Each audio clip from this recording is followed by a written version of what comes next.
Now listen up, mate, because with the new school term well underway, the big news for pupils is you are no longer allowed to leave school at 16, which will, you can't believe the news, which will supposedly give young people a better start in life. I'm sure there's loads that don't agree as well.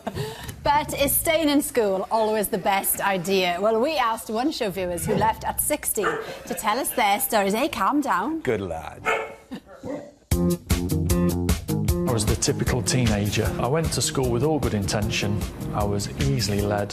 I was bored, really didn't know why I was there. I just didn't know what I was going to do. I came out of school on that last day, no plan. I grew up in a very traditional household. My father went out to work and provided for us all, and my mother stayed at home. The prevailing attitude very much was that girls leave school at 16, we get a job and then we'll get married and have a family. I don't think I really ever started education, to be honest. I wasn't that bad at school, but I was just never engaged. My great passion was always football, so up to the age of 15 I was always going to be a professional footballer, so I didn't need maths lessons at school.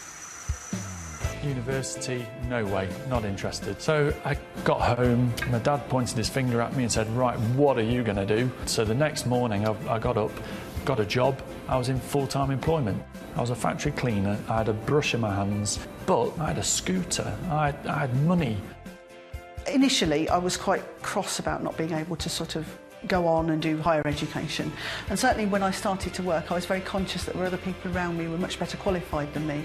I think the expectation was that once I had a family, I wouldn't work.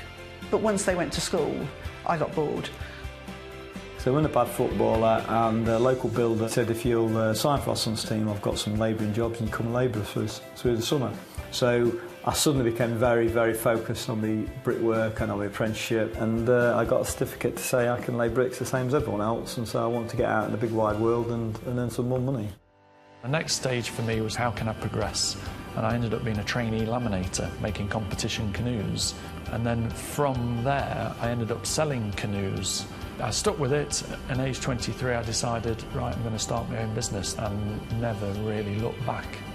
My company is a £5.5 million business, and we employ 85 people. We're a Formula One supplier, so we make beautiful parts that go racing every fortnight all the way around the world. When I was approached by somebody I've been working with the thought of doing an engineering PhD, I didn't automatically think, oh, that'll never happen. And I've just finished my PhD and very hopefully be a Doctor of Engineering. And it's really exciting. I had a fancy car with pop-up lights, and I took it into a local garage and swapped it for 2,000 quid in a van. So we started off as a two-man operation, and now we just celebrated our 25th year in business, and I've got 200 vans. And thank you to Graham, Steve and Sarah.